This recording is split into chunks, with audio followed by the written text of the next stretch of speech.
From pre-colonial times to the 21st century, the role and status of Nigerian women have continuously evolved, as women have emerged to become leaders and influencers in different spheres.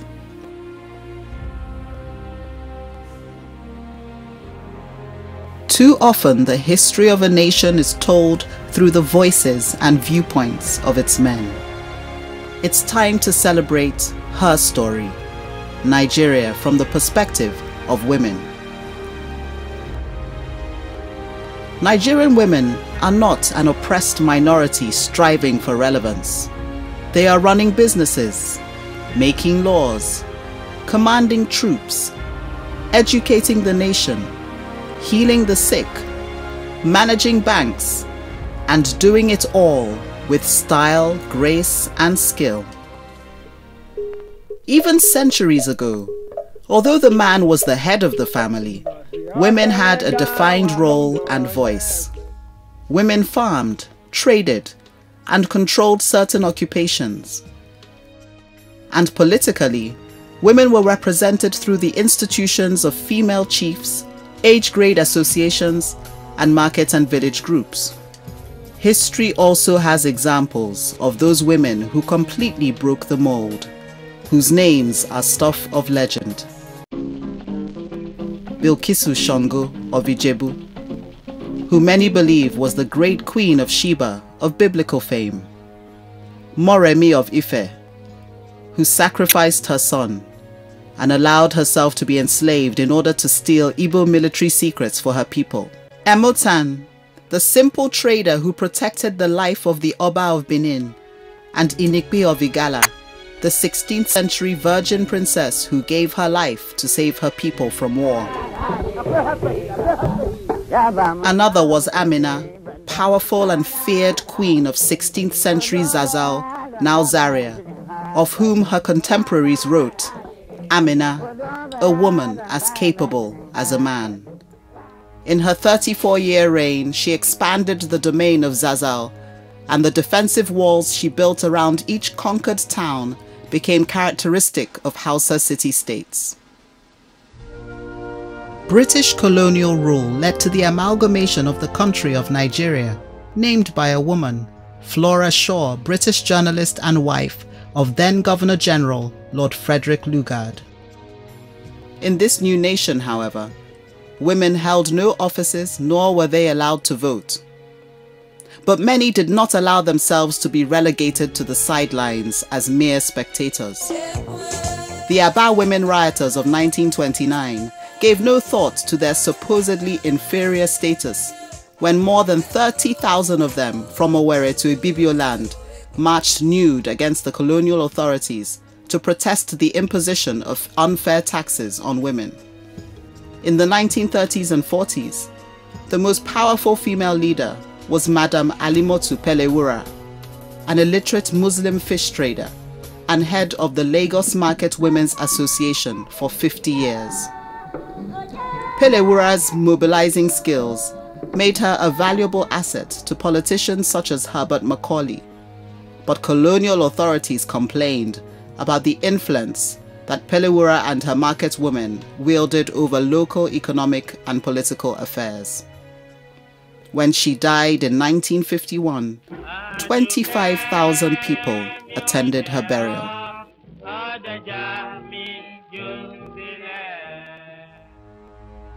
With the expansion of party politics in this period, women became increasingly active, some being the wives of party leaders. But it took until 1953 for women to gain seats in the House of Chiefs. One of these women was Funmilayo Ransome Kuti, who fought for equal rights long before the women's lib movement in the United States. Famously the first woman in Nigeria to drive a car, Ransome Kuti led women in an anti-taxation protest in 1949, which led to the temporary abdication of the Alake of Egbaland. She was also a delegate in the pre-independence conferences in the UK. Another was Margaret Ekpo, both a successful grassroots leader from her base in Aba and an influential nationalist politician. A vigorous campaigner for the economic and political rights of women, it was largely to her efforts that women voters outnumbered men in 1955. In 1960, she won election into the Eastern House of Assembly. The third, Janet Mokelu, was also elected into the Eastern House of Assembly and later became Nigeria's first female commissioner. Southern Nigerian women received the right to vote in the 1950s, but in the North, they had to wait until the late 1970s. Mrs. Wuraola Esong was the first woman elected to the Federal House of Representatives in 1960. And in 1983, a lady called Franca Afebua of Old Bendel State made history as the first female senator. Women have not held many political appointments since independence, but this does not diminish their significant contribution as activists, strategists, mobilizers, financiers, administrators, and of course, voters. Hajia Gambo Sawaba never held any office, but she was a political powerhouse and one of the earliest members of the Northern Elements Progressive Union Party, NEPU. Given the masculine name Sawaba, the Redeemer, for her boldness to speak even when the men shied away. She was jailed more than a dozen times, but continued her committed campaign for the political and economic emancipation of Northern women. Her spirit probably inspired women such as politician and rights crusader Najatu Mohammed and the late Hajia Leila Dogonyaro, who despite her own limited schooling, became a leading advocate for girl-child education, women's rights, and political participation of Northern women. Priscilla Kuye was a lawyer, not a politician, when as the first and only female president of the Nigerian Bar Association in 1992, she courageously led her organization to speak out against the excesses of the military government. Kudirat Abiola occupied no political office when her activism made her an eventual victim of assassins' bullets in 1996. Not just because she was fighting for the release of her husband, Moshood Abiola, but because she fought for the fundamental rights of all Nigerians to elect their government. The limited access of women to education makes the achievements of women such as Oreoluwa Green, the first African female pharmacist who qualified in 1919, and Lady Kofo Ademola, the first black woman to graduate from Oxford University in 1935, all the more remarkable.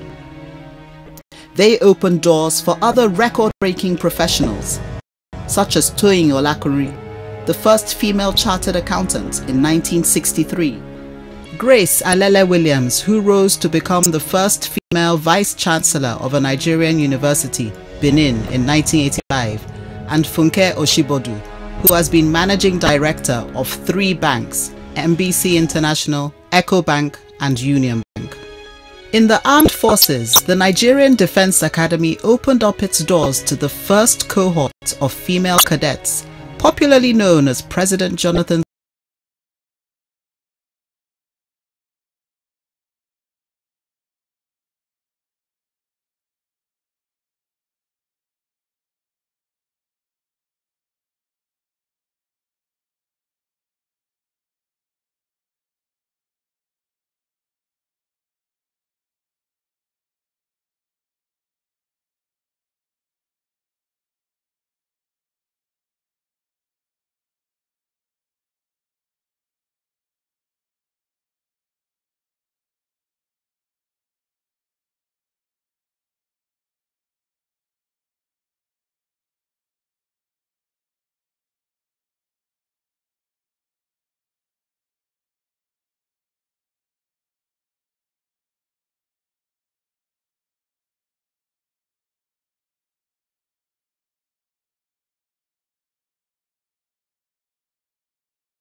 of the House of Reps.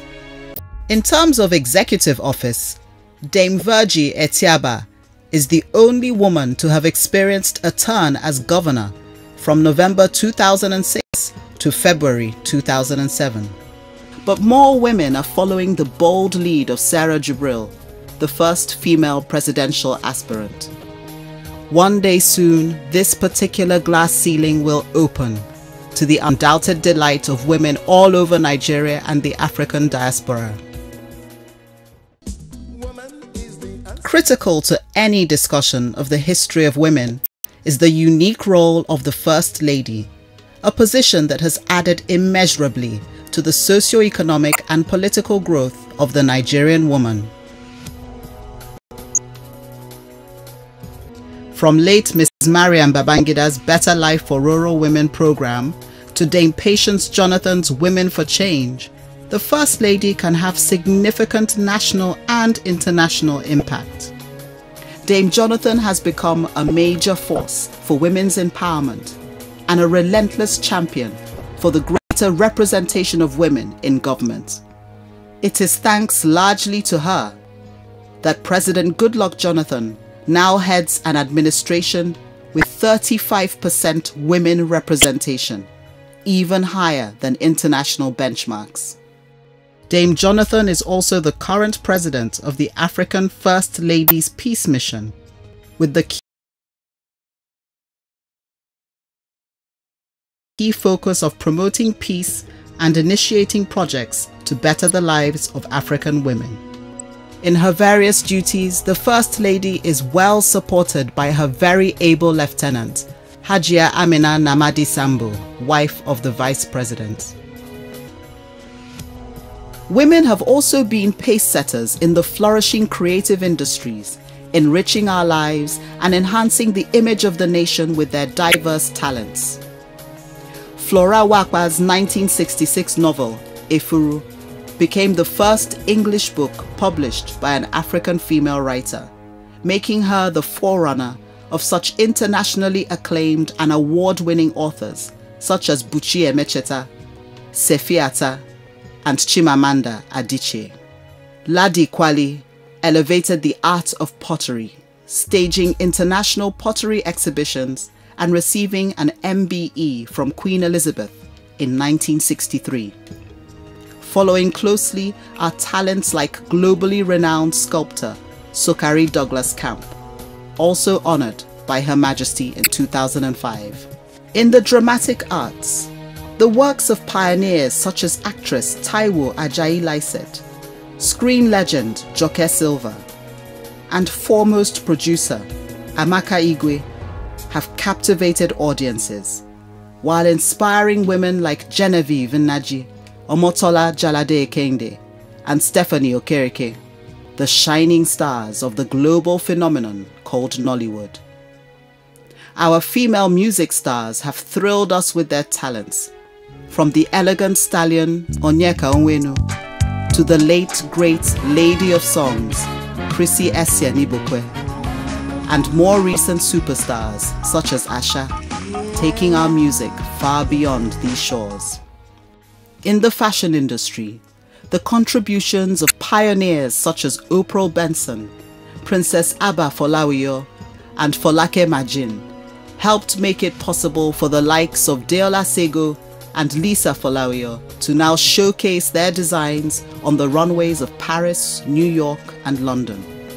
The outstanding performance of Nigerian women in sports includes the legendary Chioma Ajunwa, the first Nigerian to win an Olympic gold medal at the 1996 Atlanta Olympics. International track star Mary Onyali, and footballing great Mercy Akide. How many men have scored 49 goals in 2 seasons? And of course, we all remember the night of the 16th of November 2001, when a young gangly girl from Rivers State, Agbani Darego, became the first Nigerian, indeed the first black woman, to win the most coveted title of Miss World. A country cannot develop unless it recognizes and celebrates the contribution of women to its economy, society, and government. The Yoruba traditional title of Erelu is conferred on a woman who represents the interests of women before the king. History shows that there have been many Erelus who have struggled, sacrificed, and fought for greater opportunities, not only for themselves, but for future generations. Some of these women we know by name and reputation because they were in the spotlight. Others are unsung heroines, known only to those whose lives they touched. To all we say thank you. To all we say well fought. To all we say well done. Nigeria, it is time to stand up and give honor to whom honor is due. It is time to celebrate your women.